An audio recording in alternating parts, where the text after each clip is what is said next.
Hey everybody, today we're going to be making sushi dishes. Sushi dishes are one of my favorite things to make because they're small, they're easy, and they make great gifts. If you don't like to eat sushi, no problem. You can also use these small dishes as candle holders, just small containers. They're sort of a small little functional object.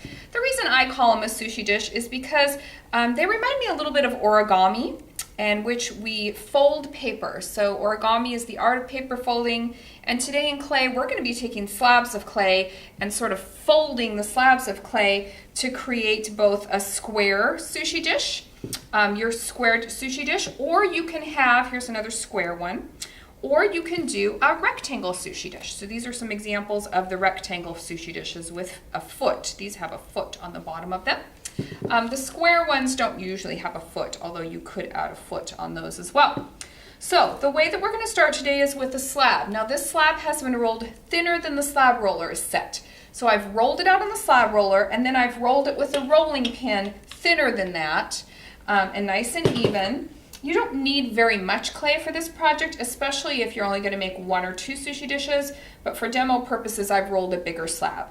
For your purposes, you probably would only need a slab half this size, maybe even about that size would work to make one sushi dish. They're kind of smaller projects.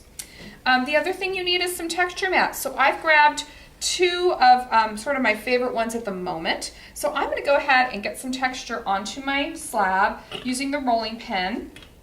So I'm going to go ahead and press pretty hard here, get some texture going. These sushi dishes are much more interesting if they have texture. Your texture can live on the outside or the inside of your sushi dish. It kind of depends on what you're planning on using it for. So here's some examples of inside texture and some examples of outside texture. So you can decide how you want to do that. The other thing you need for this are some templates. There's a bag with the templates that is square templates, and then there's a bag that is small rectangles. So depending on which sushi dish shape you want to make, you would choose accordingly. Now the cool thing about my templates is I have everything from a 6-inch square all the way down to a 2-inch square. So what's cool about that is you can actually make a set of sushi dishes that stacks.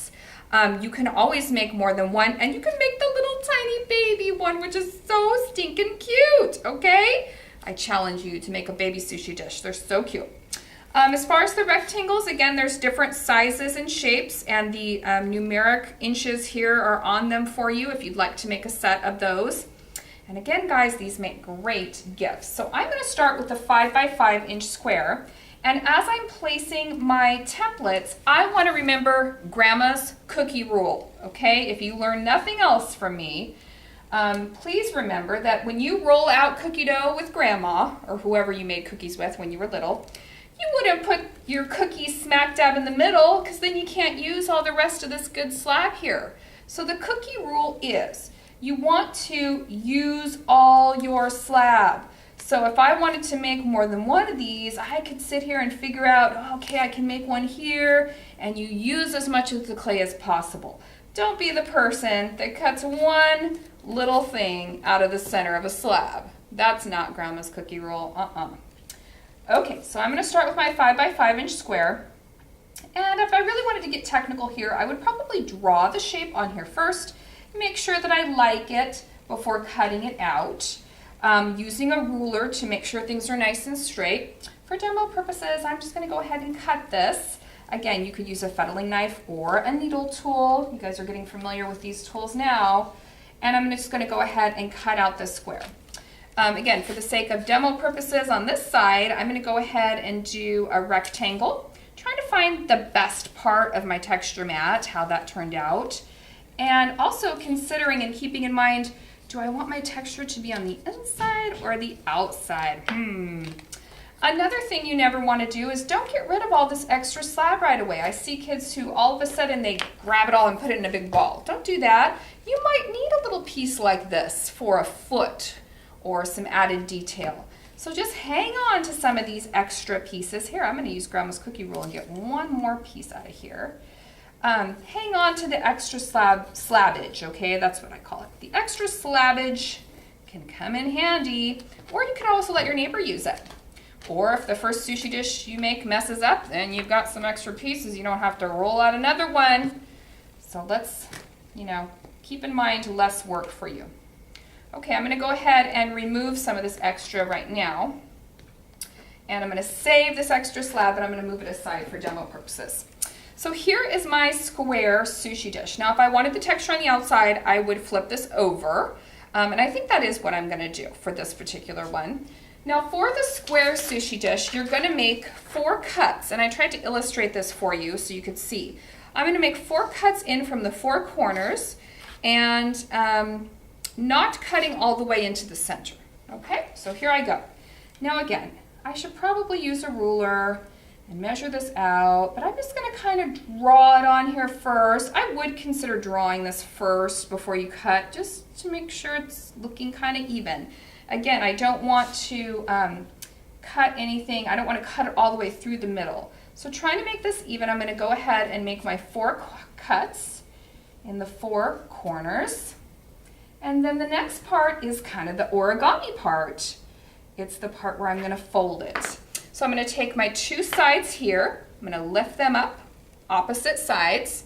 Then I'm going to hold those and use my other fingers to sort of grab these sides and fold it into a little boat, if you will, a little bowl, a little cup, something like that. Again, you can figure out exactly how to do this. Actually, I want that on the outside, don't I? Yeah. So the 2 of your corners are going to be on the insides and then 2 on the outsides. So you kind of have to figure that out. So that's looking pretty good. When you slip and score this together, it's a little tricky. So what I usually do is I take my slip, and in my corners, once I figure it out, I'll put a pretty big blob of slip and then just sort of mush it together. Now, sushi dishes, you guys, they can look really good and have good craftsmanship. I've also seen some really ugly ones. So make sure if you're going to spend the time and effort to make this little extra project, again, for a gift or just because you might have extra time, try to do a nice job with your craftsmanship. So putting a little slip in between these, really kind of mushing them together. Now I want to just take a look at my seams here. Again, I've got a lot of extra slip, so I could use a little wooden tool. I'm just going to use my finger, but I could use a wet paintbrush and really sort of smooth all that together. I want to be careful of this seam here. I want to make sure there is some slip and that it's blended well right in here without losing too much of my texture mat.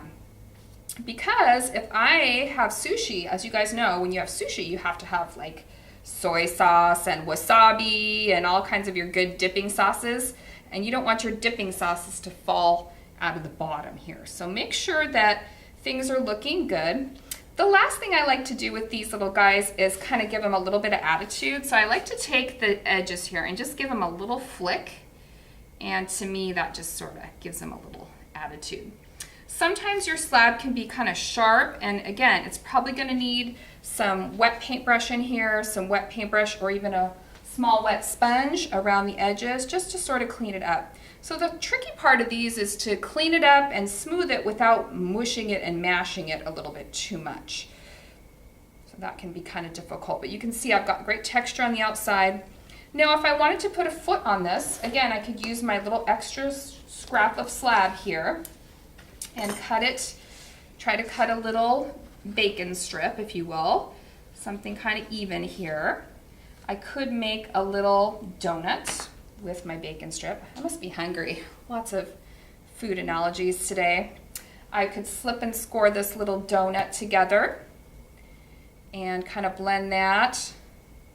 And then I could slip and score that whole little donut onto the bottom of my sushi dish. And that kind of just raises it up a little bit and it gives it a little more presence. But that part is optional for the square sushi dishes. Again, if I did that, I would want to get in here with a wooden tool and really blend that foot on there really well to make sure it doesn't fall off when it's greenware. So that's the essential basics of the square sushi dish. So now we're going to move on to the rectangle sushi dish. I'm going to just kind of clear myself a little bit of space here. So here's my rectangle, and just for the sake of demo, I'm going to make the texture on the inside this time. So the texture is facing me. And for the cuts of the rectangle, there's only 2 cuts here. Now instead of going in the corners, you're going to go in the middle of each side here, each of the shorter sides. So again, draw it on there first with your needle tool. It doesn't go all the way to the middle, just on the edges. And try to make the cuts sort of the same length, if you will. So you kind of end up with that. Now on this one, there's only 2 folds. I'm going to go ahead and fold this way and this way. Again, trying to create sort of a little boat, if you will, or a little functional dish. Putting my slip underneath here, lots of nice slip, whooshing it out the sides, and kind of playing around with the placement of the folds and how that's looking aesthetically. Aesthetically means, you know, how does it look? Does it look good? Now with the rectangle sushi dishes, they kind of sit okay, but another thing I like to do with these is to put a foot on the bottom. So I'm going to show you how to create this foot, which is kind of like little fairy feet. That's what I call it. So I'm going to set aside my little rectangle sushi dish and go back to my scrap slab. And this has this texture on it, so I'm going to keep with the same texture. Now I don't have a template for this, but the shape of the fairy feet foot is kind of a long diamond, if you will. So again, I'm just going to sketch that on. There's my long diamond shape, and go ahead and cut it out. And then I'm going to roll up the sides. So carefully. If your clay is cracking at this point, you might just spray it with a little bit of water. But I'm going to roll up the long sides here.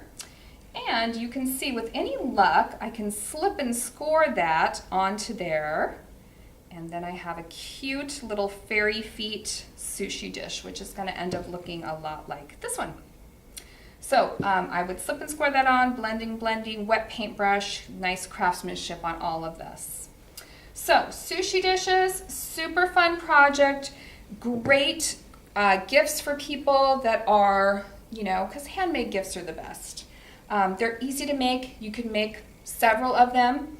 The last thing I would request with your sushi dish, if you make them, put your name on the bottom of them.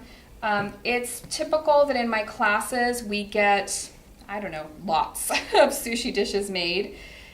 It's hard to tell them apart. A lot of them look the same. So when you're done, go ahead and just put your name or carve your initials onto the bottom so we know for sure that that's the one that you made. And then you can put them on the greenware shelf and have a fun little project to take home. Thanks, everybody.